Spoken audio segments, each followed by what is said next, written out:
तो आदाब। मैं सगीर खाकसार यूट्यूब चैनल में आपका स्वागत करता हूं। इस वक्त मैं नेपाल की राजधानी काठमांडू में हूं और हमारे साथ राष्ट्रीय स्वतंत्र पार्टी के सांसद जनाब आसिम शाह साहब हमारे साथ जुड़ रहे हैं।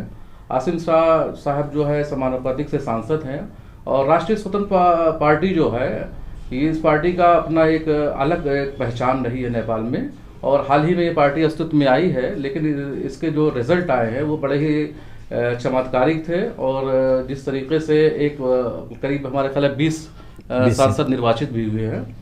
तो आप उस पार्टी से हैं जो पार्टी विद डिफरेंस भी हम कह सकते हैं कि बहुत ही कम समय में पार्टी ने बहुत कुछ राजनीतिक रूप से प्राप्त किया है। आसिम साहब, आपका वेलकम है, खुशामदीद है हमारे यूट्यूब चैनल में और indonepalpost.com पर भी। तो सबसे पहले आसिम साहब आपसे हम जानना चाहेंगे कि आप अपने जो है अपने बारे में थोड़ा सा हमारे व्यूवर्स को बताएं। शुक्रिया। सबसे पहले तो आपके इस चैनल में बोलने का इजहार करने का मौका दिया आपने। मेरा जो बैकग्राउंड है वो मीडिया बैकग्राउंड है। जी। मैं टेलीविज़न में काम करता था पहले। इट्स लॉन्ग टाइम बैक, ये 2005 की बात है। मैं तो उसमें मेरा एंटरटेनमेंट सेक्शन भी और न्यूज़ सेक्शन भी, दोनों सेक्शन में मैं काम करता था। तो धीरे धीरे 4-5 साल 6 साल किया। उस वक्त भी मेरा बैकग्राउंड क्या था कि मैं डायरेक्टर था टॉक शो का, राजनीतिक टॉक शो का। तो मैं नेताओं से को बुलाता था और समसामयिक राजनीति की उसमें बातचीत करवाता था। तो राजनीति में थोड़ा सा लगाव शुरू से ही था और मास कम्युनिकेशन जर्नलिज्म किया था मैंने मास्टर्स। तो वो बैकग्राउंड उसके साथ ही आया था। फिर बाद में मेरा एंटरटेनमेंट, मेरा मेन बेस जो था एंटरटेनमेंट था। तो मैं एंटरटेनमेंट प्रोग्राम किया करता था। फिर धीरे धीरे वो टेलीविज़न एक समय 5-6 साल किया, फिर उसके बाद उसके ऊपर किया, वो कहीं आगे नहीं बढ़ रहा था। तो फिर एक्सेल करने के लिए फिर एडवर्टाइजिंग किया। एडवर्टाइजिंग मैं विज्ञापन बनाता हूँ। आज के दिनों में भी मेरा कंपनी है G21 प्रोडक्शन करके, जहाँ से नेपाल के अच्छे विज्ञापन बनते हैं। तो उसके साथ साथ ही मैं फिल्म बनाता हूँ। मेरा एक आप किस तरह की फिल्में, जैसे अभी आपने कुछ फिल्में आपकी रिलीज भी हुई हैं और कुछ गाने जो है वो बहुत सुपर हिट हुए हैं, तो मतलब आप जो आपके थीम जो होते हैं फिल्मों पे किस इश्यूज पे बनाते हैं? क्या वो सोशल इश्यूज होते हैं या पॉलिटिकल इश्यूज होते हैं, सामाजिक विमर्श होता है इसमें, या जैसे आर्ट फिल्में बनाई जाती हैं कुछ गंभीर विषयों पर? तो किस तरीके की फिल्में आपने बनाई हैं, किस में इंटरेस्टेड है आप? मेरा फिल्म का जो वो है, हम लोग का जो प्रोडक्शन जो है और ये काम जो है मीडिया का, इससे थोड़ा हटके है। तो हमारा एक जो जनर है वो है डार्क कॉमेडी का, डार्क ह्यूमर बोलते हैं उसको। तो उसमें क्या होता है कि सिर्फ एंटरटेनमेंट ह्यूमर उसमें रहना चाहिए, क्योंकि लोग पैसे तीर के टिकट खरीद के फिल्म हॉल में जाते हैं, तो कम से कम वहाँ भी वो रोना धोना ना हो, ताकि एंटरटेनमेंट होके बाहर निकल सकें। तो इस किस्म की फिल्म में मेरा दखल है। तो 2013 में कर्कश करके एक फ़िल्म आई थी। उसके बाद 2017 में 2 रुपया करके एक फ़िल्म आई थी। उसमें वो फिल्म ब्लॉकबस्टर हुई। उसी में से एक गाना था कुटुमा कुटु, जो अभी तक की सबसे नेपाल की सबसे ज़्यादा हाईएस्ट व्यूज़ है उस गाने की, उसका वो फिल्म था। उसके बाद मैं अभी भी लगभग मैं दूसरी फिल्म की तैयारी में था, डामाडोल करके एक फिल्म जो बनाने के उसमें था। लेकिन बीच में करियर का मोड़ इस तरह से रह गया कि मैंने पॉलिटिक्स चूज़ किया और आज यहाँ तक आया हूँ, यहाँ तक हूँ। तो आप जो है कहाँ से इंस्पिरेशन मिला कि आप इस पॉलिटिक्स में आए? और आप चूँकि मेंबर ऑफ पार्लियामेंट भी आज है, और नेपाल का अगर हम थोड़ा सा फ्लैश बैक में जाएं तो राजनीतिक रूप से बड़ी इंस्टेबिलिटी रहती है नेपाल में, राजनीतिक रूप से बड़ी अस्थिरता रहती है। तो ये राजनीतिक अस्थिरता किस तरीके से विकास कार्यों में बाधक बनती है, या क्या कुछ आपके पास क्या प्राथमिकताएं हैं राजनीति में? आप आए हैं तो आपकी कुछ प्रायोरिटीज़ होगी कि आपको अगर अपॉर्चुनिटी मिलती है तो आप कुछ बदलाव करेंगे। तो जो अभी परंपरागत राजनीति चल रही है उससे क्या कुछ अलग करने का आपका क्या कोई इरादा है? किस तरीके से कि अगर आपको एक अपॉर्चुनिटी मिलती राजनीति में, जो कि मिली आपको, और ऐसी पार्टी से हैं जो प्रमुख भूमिका में रही है इस सरकार के गठन में? हम लोग हम बैकग्राउंड कैसा था कि कहेंगे ये तो इससे पहले जब भी हम लोग आते, हम लोग क्रिटिक्स करते थे समसामयिक विषयों में, ये होना चाहिए, ये होना चाहिए।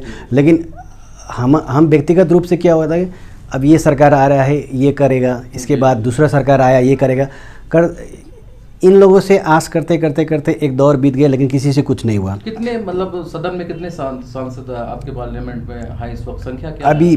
20 हैं। एक और ये हमारे ख्याल में पहला इलेक्शन भी था आपके ये पहला इलेक्शन था।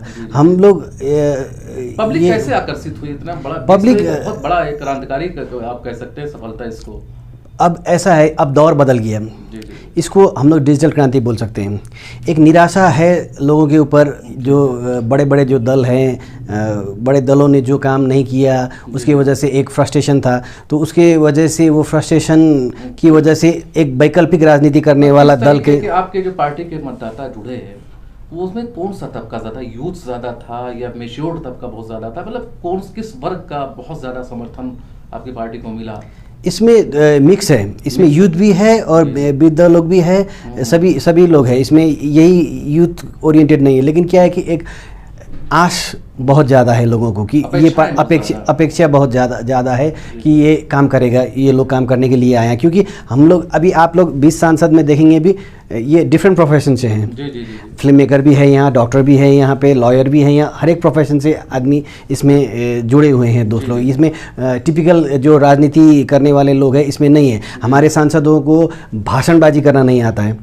वो जो अब हम लोग का मान्यता है कि भाषण नहीं काम करें, रिजल्ट ओरिएंटेड काम करें, जो पहले से पुरातन तरीके से जो चल रहा है उस तरीके से नहीं, कि थोड़ा डिफरेंट तरह व्यवस्था जो है। अभी हमारे जो व्यवस्था है ये सबसे अच्छा व्यवस्था में हम लोग हैं। अब हम लोग को परिवर्तन करने का जो है ये अवस्था बोलते हैं लाइफस्टाइल, जो लाइफस्टाइल को अब चेंज करना है। क्योंकि व्यवस्था में हम लोग सबसे अच्छे व्यवस्था में हम लोग हैं। ये संविधान को मानना है, यही चीज़ को मान के अच्छे चीज़ को एग्जीक्यूट करके ले जाना है, करके हम लोग इसमें डिलीवरी मैकेनिज्म डिलीवरी देना चाहिए, जनता को डिलीवरी देने के लिए ही हम लोग लगे हुए हैं। कुछ खास विज़न आपका या आपकी पार्टी का? ऐसा है विज़न, हम लोग सुशासन बोलते हैं उसको। सुशासन में जनता का हम लोगों ने एक रिसर्च कंडक्ट करवाया बिफोर इलेक्शन और आफ्टर भी, क्या चाहिए लोगों को, हमारे पार्टी से क्या चाहिए, हमारे सांसदों से क्या उम्मीद लगाए बैठे हैं। ये सब का हम लोगों ने जब एक देखा तो एकदम जनता का मुद्दा एकदम छोटा है, कॉमन चीज़ है। कोई बड़ा ये हो जाए या हो जाए, एकदम छोटी है, लेकिन वो भी पूरी नहीं हो रही। हम लोग चाह रहे हैं कि ये चीज़ को छोटा चीज़ को दबाव दे के इसको पूरी करवाएं। जैसे अभी मैं सदन में जाके आया, आज मैंने एक मुद्दा उठाया जिसका एकदम सिंपल मुद्दा है, मैं आपको बताऊँ। यहाँ एक नागरिक ऐप करके है, सरकारी ऐप है, उसमें आता है सारा डाटा इंटीग्रेट हो गया, उसमें आता है सरकारी ऐप है। उसमें आप वहाँ पे नागरिकता भी मिलेगा, आपको पासपोर्ट भी मिलेगा, उसकी कॉपी भी मिलेगी, लाइसेंस भी मिलेगा, टैक्स व्हीकल टैक्स उसमें आपने उसमें व्हीकल टैक्स आपने तीरा या नहीं तीरा उसका भी आपको उसमें डेटा है। लेकिन नेपाल ट्रैफिक उस चीज़ को रिकॉग्नाइज नहीं करती है। तो आज संसद में ये बात उठाया कि अगर आप ये नागरिक ऐप सरकार का है, ठीक है, ये ट्रैफिक पुलिस भी सरकार का है, अगर ये दो सिंक्रोनाइज हो जाए तो अरबों पैसा जो हम लोग छपाई में वो करे, छपाई बच जाएगा। एक डिजिटल दौर पे है, तो हम लोग छपाई में इतना अरबों पैसा क्यों खर्चा कर रहे हैं? दूसरा, खाली दो निकाय का कोऑर्डिनेशन की बात है यहाँ पे, ज़्यादा इसमें माथापच्ची करने का कोई नया भी कोई चीज़ नहीं है। ये दो का कोऑर्डिनेशन हो जाएगा। ये उसके बाद आपको इसमें वैलिडेशन, अगर ट्रैफिक ने वैलिडेशन कर दिया स्कैनर गन की वजह से या किसी चीज़ से उसको वैलिडेट कर देते हैं, तो ये आसानी से आपको बिल बुक, आपको लाइसेंस ये जेब में लेके चलना नहीं पड़ेगा। जी बिल्कुल, ये सब कैरी नहीं करना पड़ेगा। ये कितना करोड़ लोगों का मुद्दा है, यंगस्टर से लेके आज कभी भूल एक फटा हुआ चीट को मान्यता दे रहे हैं, लेकिन एक सरकारी ऐप के अंदर जो फोटो आता है उसमें लाइसेंस का, उसको मान्यता नहीं दे रहे हैं। ये कोऑर्डिनेशन की बात है ना, जो व्यवस्था है वही व्यवस्था के अंदर। ऐसे सिंपल मुद्दा सब है। एक्चुअली नेपाल की जब बात होती है तो एक समस्या बहुत बड़ी बेरोजगारी की भी आती है, खास करके ज़्यादा जो आबादी यहाँ की है और खास करके जो युवा हैं वो बहुत ज़्यादा बड़ी तादाद में, चाहे भारत हो, पड़ोसी राष्ट्र हो या विदेश हो, वो उस तरफ ज़्यादा रुख करते हैं। बेरोजगारी की समस्या को किस तरीके से आप देखते हैं? बेरोजगारी का समस्या को समाधान करने के लिए सबसे पहले जो ऑन स्किल मैन पावर है उसको हमको स्किल बनाना पड़ेगा, ठीक है। स्किल करने के लिए क्या क्या करना चाहिए, उस योजना को कार्यान्वयन करना है, एक ये चीज़। दूसरा, स्टार्टअप बिजनेस को हम लोगों को आगे बढ़ाना है। जी। और तीसरा, इन लोगों को फैसिलिटेट करने के लिए लोन देना है किस तरीके से क्योंकि जो नीति नियम जो है बिज़नेस करने वालों को भी फेवरेबल में नहीं है यहाँ पे, चाहे स्टार्टअप करने वाले के लिए हो। आज देखिए आज कोई कहीं से भी आएगा, चाहे ये जितना भी राइड शेयरिंग ऐप है वर्ल्ड वाइड चल रहा है ना, क्योंकि कानून जब आदमी को जब शुरू में एक वो होता है कि ड्राइविंग सीख ले तो ताकि ये राइडिंग शेयरिंग से कुछ इनकम कर ले, फिर उसके बाद वो थोड़ा तो उसमें स्टेबलाइज हो जाता है, फिर उससे ऊपर उठता है।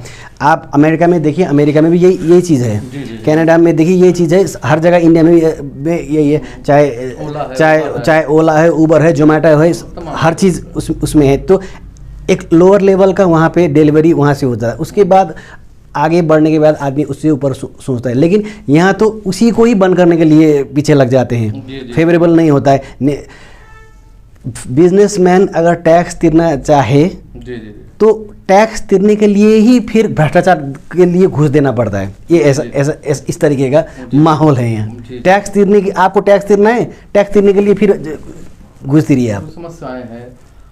और हमारे साथ आप देख रहे थे बड़ी बेबाकी से आसिम साहब जुड़े हुए थे, और नेपाल के बहुत सारे जो इश्यूज़ हैं, पॉलिटिकल इश्यूज़ हैं, सोशल इश्यूज़ हैं, और आपका सफ़र जो है एक फिल्म इंडस्ट्री से शुरू होता है नेपाल के, और राजनीति में आप आ जाते हैं, और राजनीति में एक बड़ी भूमिका में आपका विज़न को देखकर लगता है कि राजनीति में आप एक लंबी जो है रेस का घोड़ा साबित होंगे। हमारी बहुत सारी शुभकामनाएं आपको, और आपने मुझसे बात किया, इसके लिए मैं आपका बहुत ही शुक्रगुजार हूँ। बहुत बहुत शुक्रिया। शुक्रिया।